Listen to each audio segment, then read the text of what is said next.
Welcome back, everyone. This is sublbc here, and this is going to be the very first official episode of Q&A. Q&A number one. Not really the first episode of Q&A. Did like 100 of them before, but this will be the first, obviously, Q&A series for the Growing for Freedom channel. So, a couple things I want to talk about real quick before we get into the questions is, first of all, going to be working on the playlist today. We should start seeing those pretty much finished, I would imagine, by the end of the day. Pretty much just kicking back here, watching football, so it should be fairly easy for me to get that work done. And obviously, I will be creating a playlist for Q&A. But one of the major complaints that I'd gotten about Q&A before is the fact that there was really nothing in the description or nothing in the title to really talk about what was addressed in the Q&A videos. So basically, gonna let everyone know that I'm not really going to be putting that much time into it because it's difficult enough just to make the videos. However, for those who want to help contribute to the Q&A project, for those who listen to the Q&A or whatever, if you guys actually want to send me a title, or if someone wants to send me a description of what's been talked about in that video, you can send that over to me, at sublbcqanda@gmail.com. Along with any other questions you might have. And I will go ahead and just copy and paste those titles and descriptions if they're, adequate. And can also give you guys a shout out if you've got a YouTube channel that you want to get some, viewers and subscribers. Give you guys a shout out, not only on Q&A, but probably we'll do one on a regular Growing for Freedom video. So, without further ado, guys, let's get into it. This one's not going to be as long. I know that some of the other Q&As that I've done in the past were just hours and hours on end. This one's going to be a little bit shorter, but I'm sure we will eventually work our way up to the hour-long Q&As once the questions build up. So we're just going to go through a few today. One other thing too before we get into it is if you guys want to be mentioned, go ahead and just put that in the question. Like my YouTube username is X. I will assume that if you tell me what your YouTube username is you would want me to mention it. Otherwise, if you guys just send me an email, I'm only going to be using like your first name or whatever ambiguous name with it, and obviously will not be releasing the email address. So without further ado, guys, question number one comes from the Holistic Cure. He says, "Hey Sub, I think I saw Solis Tek ballasts on your wall. Could you do a review of them? I like the price point I'm seeing on monstergardens.com, and I want to get two 1000 watts. Right now I have a 1000 watt micro mole ballast from Humboldt Lighting and want to get a matching set to run together and put the others in storage as backups or replace my T5s for veg. Anyways, I just want input from someone who uses the Solis Tek ballasts. Thanks for the inspiration your videos give. I know you are very busy, but if you want to see what I produced in my first run and what is going on in my second, let me know and I'll email them to you. But if you are too busy, it's all good. Peace, THC. Well, in regards to having me check out what you got, best thing to do, obviously, is to send stuff here to sublbc Q&A. Although it would be something that I would like to share with others. So if you've got a YouTube channel, let me know. If you don't want to share it, send me pictures. And I might just put the pictures, edit them into the Q&A and whatnot so I can talk about them with everybody else. And maybe get some more feedback from not just me, but the entire, YouTube viewing audience. In regards to talking about the Solis Tek ballasts specifically, I really like the Solis Tek ballasts. I think that right now, every ballast that I've used, and I've used quite a bit, the Solis Tek ballasts are the best ballast that I've ever used.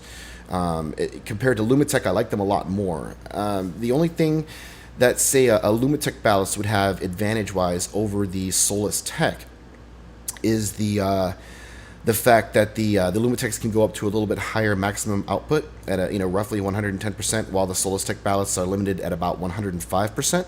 So you will get a little bit more output from other ballasts, but I don't really think it's that big of a deal, to be terribly honest. What I really love about the Solis Tek ballasts are the software programmability of it.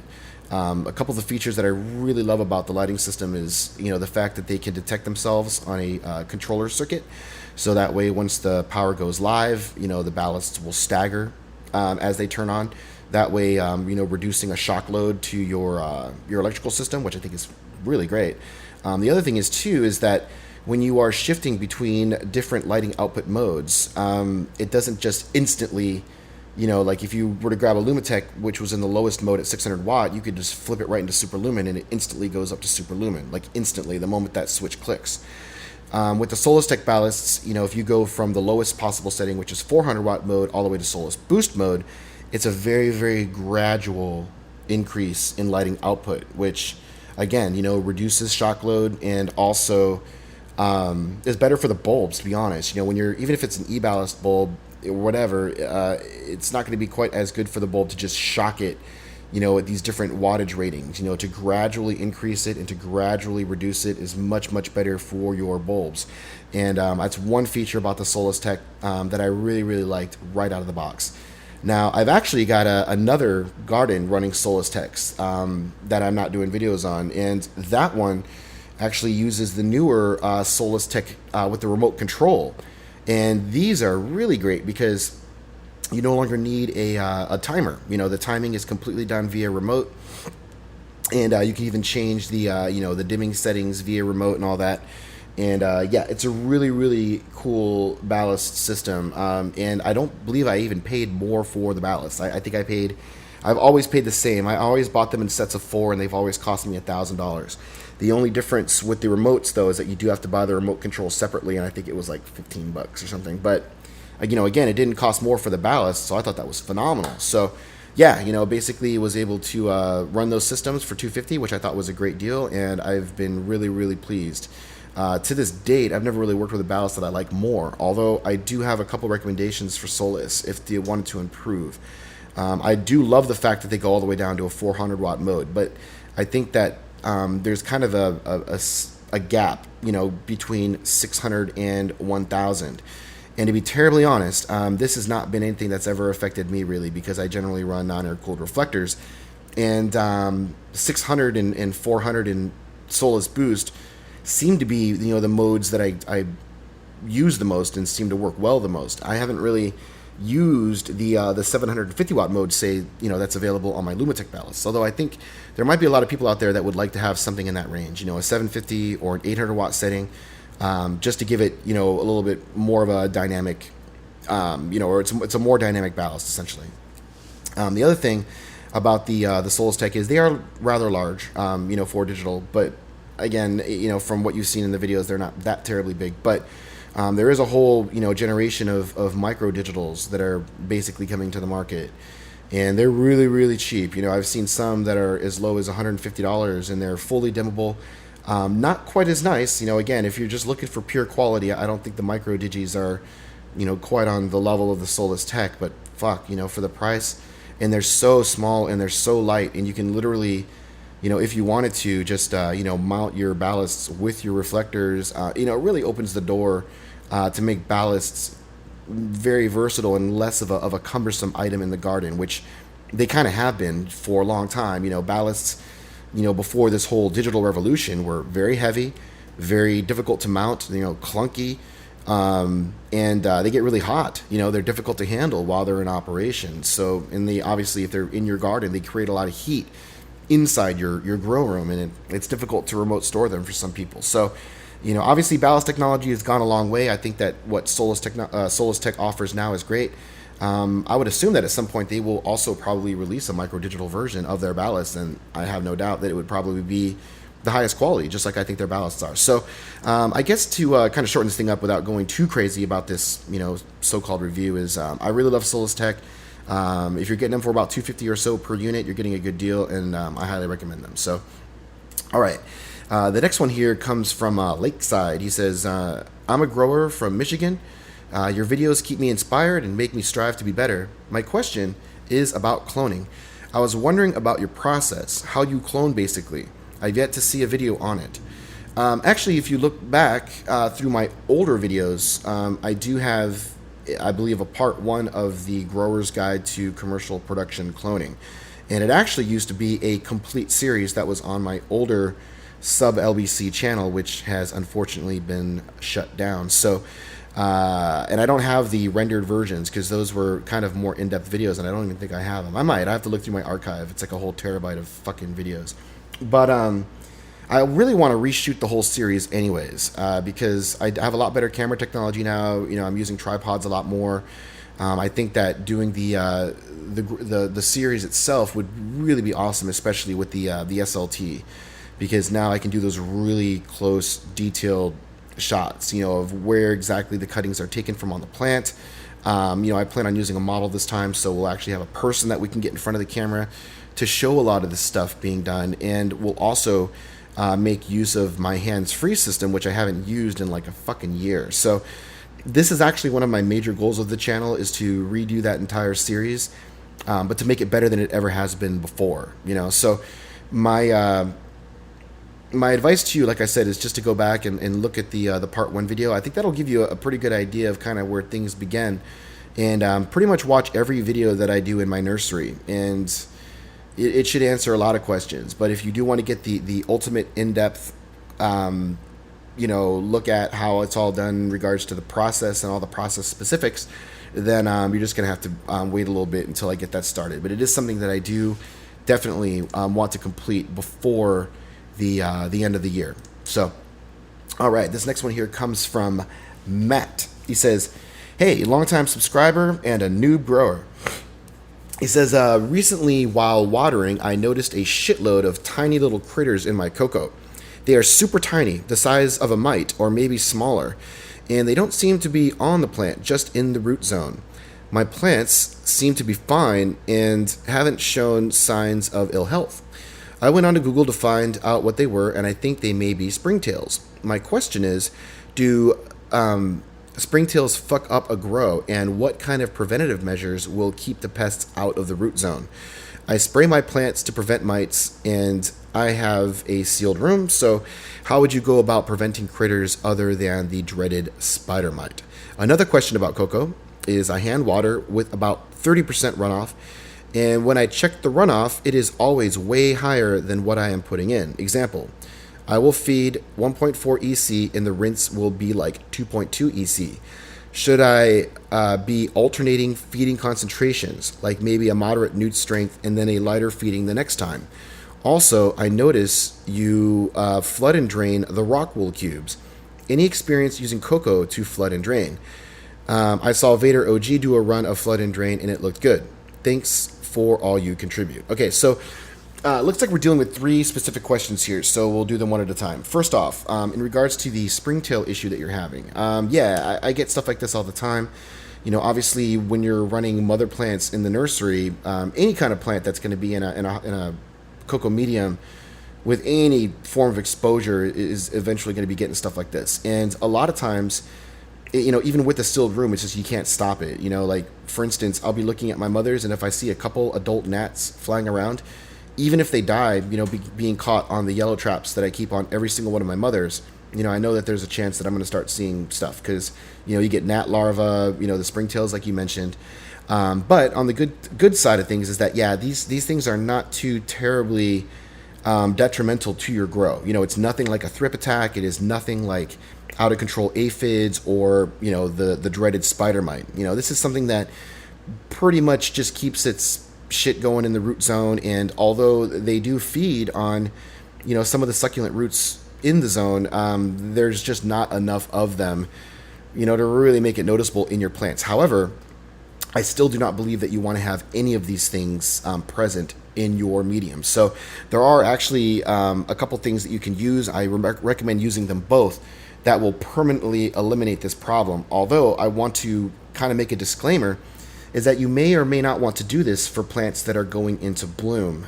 If it's early bloom, you may want to consider it. But if it's just starting to appear in late bloom, then you definitely don't want to do anything. Because again, I think I've said this many times before, but introducing any kind of pesticides or systemics while plants are in flower are just a really, really, really bad idea. So let's talk about the 2 products that I like to use. Number 1 is that I like to use Azamax. Now, Azamax is a 100% organic or OMRI approved product that is designed to be used as a pesticide at foliar or to be used as a drench. I primarily use Azamax only as a drench, and the reason why I'm talking about it separately, is 2 things. Is because the fact that this is organic This is probably the only thing that you may want to do with plants while they're in flower, and it's really the only thing you can do if the plants are late in flower. But again, I may not even want to even use this at all, because like I said, the amount of damage they do on the plants is negligible, and you don't want to be introducing pesticides unless you absolutely have to. So this is really gonna be focused more on veg, but I'm just gonna lay it out for you if you just absolutely want to get rid of these things. Now the Azamax drench alone should work, but you might have them kind of come back again, in not too long of time, and it may not effectively kill them all. Generally speaking, if you just want to wipe the slate clean and kill all those fuckers without creating any, real negative effects to the plants in and of themselves, then combining Azamax along with a chemical called imidacloprid would definitely get the job done. Now, imidacloprid, I believe, is a mixed rate of, I think it's 1 milliliter per gallon. It's somewhere between 0.25 to 1 mil, I think is effective strength for application. Azamax is 1 fluid ounce per gallon. You basically mix those two together using nothing but pure water, just pure water, those two things. And then 1 gallon generally is what I do per plant, using the Rootmaker 5 pots that I use. And that will completely saturate the medium with the imidacloprid and the Azamax. And once that stuff goes in, all the bugs die and they don't ever come back for the entire life of my mother plants, which lives several months. They live much longer, obviously, than most flower plants do, and that's pretty much how you get rid of them. It's pretty much the end all be all. Not only does it kill them all, but it is also essentially the lifetime preventative measure. Unless you're keeping like a 1 or 2 year old mom, I'm sure at some point in the future they will come back. But this is one technique that I've learned works really, really well. Now, moving on to your next question. You're talking about hand watering with 30% runoff on your plants, and you're noticing that your EC levels are increasing from 1.4 to 2.2. And then you go ahead and talk about alternate feeding concentrations. And yeah, the alternating feeding concentrations is something that I do almost explicitly. I do daisy chain with certain nutrient lines if the plants can take it. Yeah, to be honest, I run a zero runoff system, so I'm never really checking the EC of my runoff water. But I am very conscious of nutrient buildup concentrations. So one thing that I will do is I'll mix an entire reservoir at the standard strengths. I will go ahead and use all that, and there'll be some water left over. Generally, I don't know, between 25 to 33% of the water will be left over. And then at that point, I will go ahead and just top off that reservoir with fresh water. At the very minimum, enough to just do one watering. Or at the very maximum, we'll take it all the way up to the top and really, really dilute that reservoir. And I will do that multiple times throughout the grow. And it does a lot of things. Number one, like you've mentioned here, it keeps the EC under control, keeps the water really crisp, fresh water. And it also helps to reduce in nutrient usage. You know what I'm saying? If you're daisy chaining all the time, obviously you're setting up new nutrient reses all the time. And, the plants really don't need that many nutrients. As long as you keep the pHs right exactly where they want to be, and you've got somewhat of a active or robust rhizosphere to assist with nutrient uptake, as well as the other supplements and additives that you might be using, you'll generally get really good results without going too crazy on the amount of nutrients that you use. So yeah, it seems like you're on the right track as far as that's concerned. The last question looks like here you say you notice that I flood and drain with Rockwool cubes. Any experience using coco in the flood and drain? Yes, I've done what I actually sort of what I had actually done when I was using coco in my flood and drain tables is this was back in my DWC days. So each one of my plants was in a 5-gallon pot, and it had a net pot insert, that you put on the top, and then you can put like a coco liner. I think it's called a Solis Tek basket that is produced by General Hydroponics, and they're really nice because what I would do is I would put coco in them. I was actually at the time, I believe I was using the Botanicare Ready Grow aeration formula, and then each one of my plants had 2 drip stakes, and then when the water turns on, the water comes in through the drip stakes and it saturates the plants, and the water just flows right through the Solis Tek basket and then right back into the reservoir again. So it wasn't really a flood and drain in the sense that I was flooding the reservoir. It was really a top feed drip recirculating system, but it was pretty much the same. The only reason why I don't think flood and drain would have worked for that application is because the Ready Grow is a very, very light coco, and as you're flooding, that stuff might start floating and getting all over the place. And really, that's the only reason why I don't use coco in flood and drain, is because it does have a tendency to float. And as the water drains through, before roots are present, a lot of that coco will make it through the bottom drainage, unless you've got a really nice netting setup. And then it gets back into your recirculating reservoir, and then it gets stuck in your pump filter. And it can cause a lot of issues. The one thing I like about Rockwool specifically is that it is designed specifically for flood and drain. I mean, you can use it anywhere. Obviously, planting Rockwool cubes in soil or coco or arrow or whatever, sure. But if you really look at the Rockwool cube design, it was pretty much built for flood and drain. You got a plastic wrapped cube with a cap. You can pick it up in and out of your table really, really easy, and it fully saturates with a flood, and there's no runoff medium. So it's really like the cleanest medium that you can run in a flood and drain environment, more or less. Which at the same time gives you a lot of versatility. No need for stakes, nothing like that, and you can freely move the plants, turn the plants and do whatever. And you can do those things with flood and drain coco as well. And maybe it's one thing that I'll look into doing. There's no reason why I wouldn't want to do it. And to be honest, if I could transplant into a very small, like a 1 to 2 gallon, probably like a 1 gallon, coco pot, it'll make transplanting a little bit easier. We won't need so much coco because we'll already have a big starting medium to work with. So might be something I'll look into the future, but I guess I've got nothing against it, if that's what you're asking. So all right. So moving right along to our next question here, and this one comes from, we'll just say Mike. He says, "What's up, Sub? I watch your videos all the time. I see what you do, but how do I get clones from you? I've been watching for years and never heard any contact info except an email that I never got a response to. Is there a number or something?" Actually, yes, there is a number. In fact, there's very many layers of contact. It's very difficult, honestly, to get access to inventory, given the certain climate or the particular climate it is right now. And when I talk about that, I'm not really talking about legality so much, because if you're in the state of California and you've got all your paperwork, then there's not any problems. The real problem right now is inventory. We just don't have enough inventory to take care of it right now. I've been doing this for years and years and years, and when you do have the ability to create large volumes of clones, obviously you're going to start gravitating to a certain type of clientele which demands large volumes of clones all the time.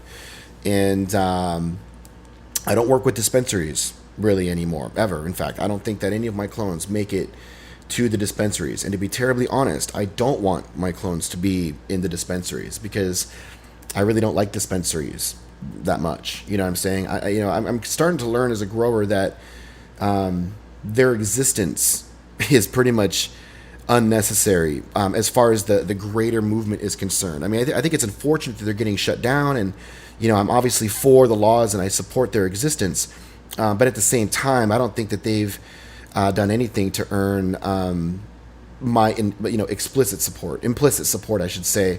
They're a bunch of douchebags, and especially when it comes down to live plant care, a lot of them just don't really know how to deal with live plants. And I don't really think that dispensaries should even really be dealing with high volumes of small live plants. I think it's cool for a dispensary maybe to sell like a preteen, like a little setup with a nice mature plant that is easy to take care of. But dispensaries should pretty much be out of the cloning business altogether, in my opinion. So I'm really big into the direct grower thing. That way you get it right from the horse's mouth. You know what I'm saying? You're always going to get the highest level of quality, and you're going to be getting it from a real grower, that understands your needs. You know what I'm saying? And we really, really, really, clamp down on quality. And that's something that really couldn't be done with dispensaries. Dispensaries are straight up money whores, and that's fine when you're dealing with buds, because buds don't have really effects on other buds. But when you're dealing with really high quality clones on one side, and then you're bringing in mite infested, powdery mildew infested, filthy garbage on another side, then that stuff kind of works its way over to my shit. And if I'm telling people where to get my shit and it's getting infested from someone else's shit, that's a fucking problem. So I pretty much just eliminated the dispensaries from things. And like I said, what I'm saying, I don't really think I think that the whole cannabis movement can move on pretty strong without them. So we're just gonna have to see how that goes. But at some point in the future, as the LED garden starts to produce more consistently, I will be starting to talk about how you guys can get in contact with the right people to get into contact with the right people to get the clones, if that makes any sense. More information coming later on that. I guess if there's anything just for all you guys out there that are listening, is that clones will be available to the public, and we do want to get this done, relatively soon. And if you want to know what timetables are, watch my LED videos, because the production of the LED garden is going to dictate a lot of that. So, okay, so moving on here. This is a question from Zachary. He says, "Hey Sub, just heard that spraying with citrus water will tighten buds up. Is this true or not necessary?"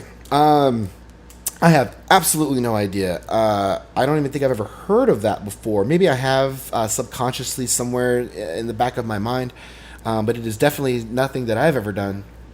Whether it's true or not necessary, I have absolutely no idea. This is something that you probably want to use the good old Googles and look it up and see what the rest of the growing community says about that.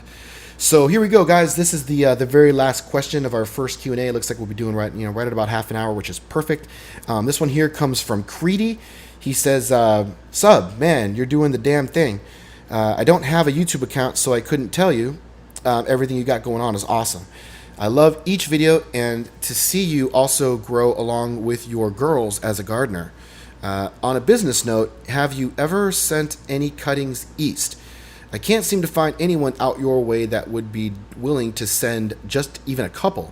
No one around here has anything like the SFV or Blue Dream. I just had to ask, and being on the opposite side of the country surely couldn't cut into your business, which I'm only doing stuff for personal anyways. I'd be nervous to even try the rooms you got going. I thank you for your time." And, the thing is no, there's a really good reason why, growers such as myself and others don't send stuff out east. I shouldn't even have to go into the details as to why we don't do that. Now, if you want to come out west and, get your paperwork in line, which is actually not that terribly difficult to do if you are coming out of state, then we can go ahead and talk, and then you can make your own arrangements to do whatever it is you want to do. That's really none of my business. In regards to you cutting into my business, I don't even care about that. I don't fear competition. I'm an ardent capitalist. There's absolutely no doubt of this. But I'm also a very principled capitalist, which means I actually, as a capitalist, believe in fair market, fair play, and competition, because that's how everything improves. Things don't improve under monopoly. So if someone was going to come in and start producing some fucking clones with some awesome strains and actually starts competing head to head against me, then it's going to encourage me to step up my game even further. And that's how we evolve this fucking thing. That's why we're all here. That's pretty much how we all got here. It's all evolution, from the plants to the people to the technology.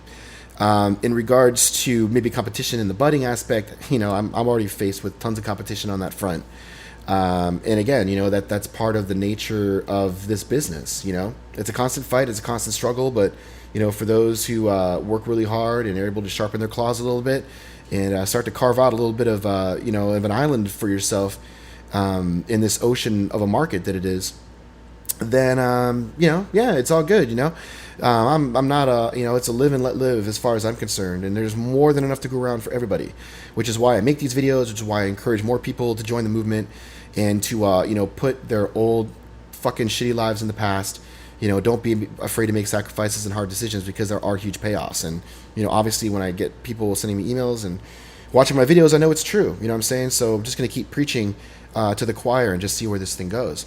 But it does suck that you are where you are. I know it's tough living in a non-medical state, but just got to hope for the best, man. And hope that things will change. But if you really want to get your hands on some good genetics, you're just going to have to bite the bullet and make the drive or take the flight or any combination of the two. But in any case, guys, we are out of time. This concludes the first Q&A on the Growing for Freedom channel. Again, if you guys have questions that you want to have answered, do not send me a private message on YouTube. Do not leave it in a comment. You can if you want to, but if you want to be answered here on this show, I guess, the Q&A show, then send your stuff to sublbcqanda at gmail.com, and I will definitely get to it. So that's it, guys. Thanks for watching. I will see you all next time.